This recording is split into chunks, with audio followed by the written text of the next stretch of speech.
I busted out the white gear, the notorious white gear. It's easily my most popular gear of all time. Like, get questions about it still to this day, 4 years later, when are you going to bring it back? But my boss hated it. Hated the white gear very much. So it'll never be brought back. I think it's in storage somewhere.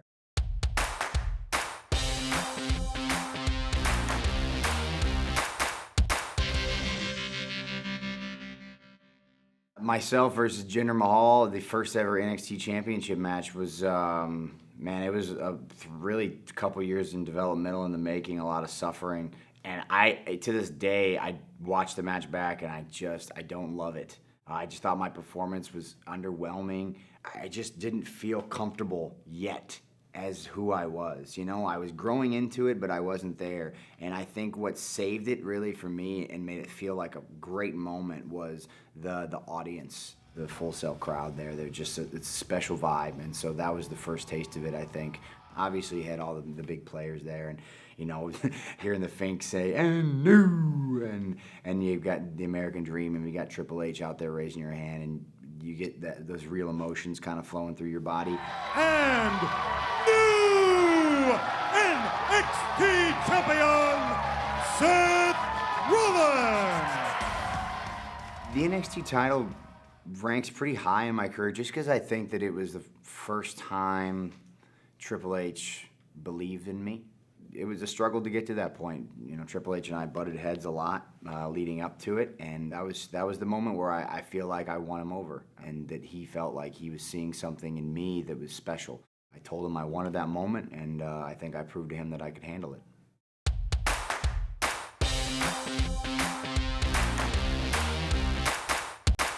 Yeah, I mean, there's something about Bray Wyatt, I think. It's funny because you look at where he came from, and you look at, you know, some of his previous incarnations. We don't need to name names, but you know what I'm saying if you know. And you may not have seen it, you know, it may not have been apparent, but as soon as Bray Wyatt appeared on the scene, you knew there was something special there. And I remember seeing inklings of it down in NXT before it received, you know, this giant amount of production on a WWE scope. And yeah, there's just something about his mindset when he walks through the curtain that's different than everybody else. There's something about that just captivates people. And you know, it's a little weird and it's a little funky, but I think it certainly caters to a certain audience. Going into Elimination Chamber, the Shield versus the Wyatt family for the first time, it was so special. I think you just haven't seen two factions be that dominant together in a parallel at the same time. And it was one of those like, ooh, what if it'll ever happen? What would happen? What would it look like? Like Marvel versus DC, right? It's like that. It's like you put those characters together and you see what's going to happen, but you just never know. It's never going to happen. Not possible. But in WWE land, it is possible. And so I was really happy that we got around to having that matchup because the electricity was off the charts. And I knew we had it in November, the previous year, on a Raw in London. There was some sort of interaction, and the crowd was bonkers.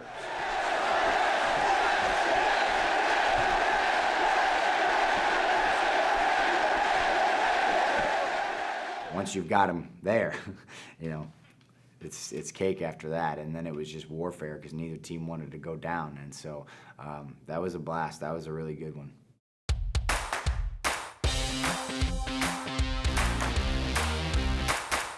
SummerSlam 2015, myself and John Cena, champ versus champ. I almost thought it was a joke in a weird way. I was like, wait, WWE heavyweight champion and United States champion? Like, what are we doing? What? Why? How? What? Why?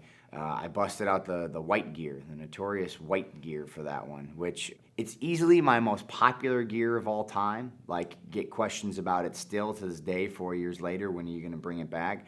But my boss hated it. Hated the white gear very much. So it'll never be brought back. I think it's in storage somewhere. But the match was crazy, man. And I remember the Jon Stewart involvement in being so, I wouldn't say vehemently opposed to it, but certainly not into it. I wasn't for the idea. But then when I thought about, oh, I imagine, beating John Cena is cool, but having Jon Stewart's help is even cooler. Because imagine all the places this is going to go. Imagine all the networks that this is going to be on. Now it's not just WWE. Now it's bigger than WWE. And so Jon Stewart's an awesome dude, awesome human being, one of my favorite people.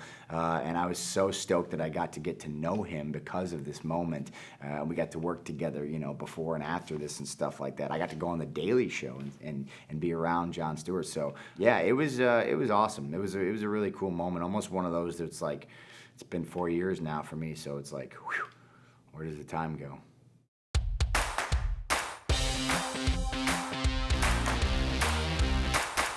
Money in the Bank 2016, myself versus Roman Reigns. I believe this is my first match since my knee injury, like first pay-per-view match.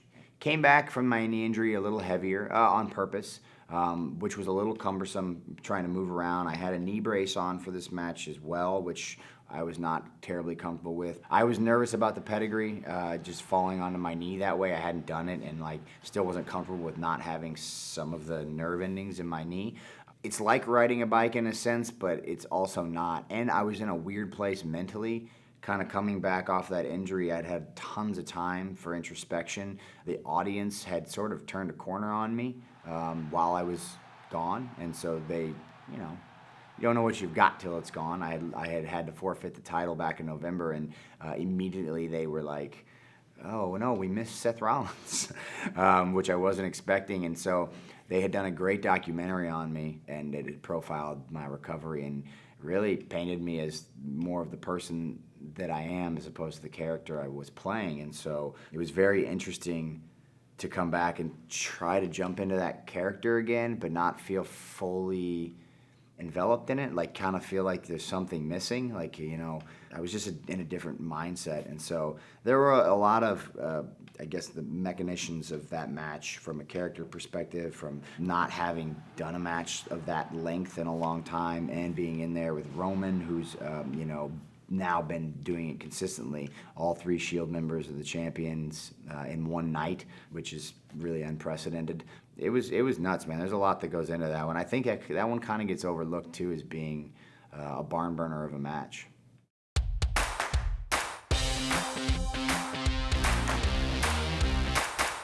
So Brock Lesnar and myself at WrestleMania 35, we opened the show, which was not the original card. WWE's crazy and things change on a whim sometimes, and that was one of them.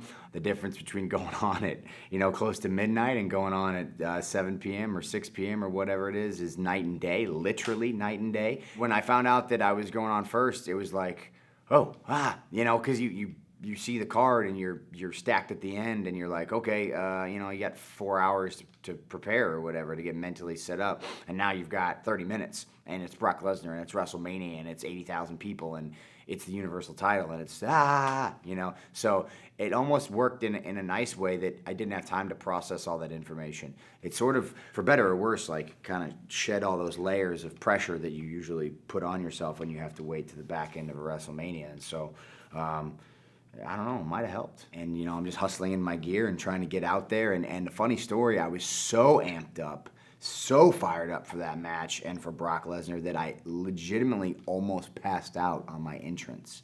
No joke. I don't know if you can ever catch it, but there's a moment where I'm drifting kind of back to the center of the ramp, and I'm glossed over because when you get so fired up, it's that feeling like when you've been laying down or sitting down for too long and you stand up and you get lightheaded.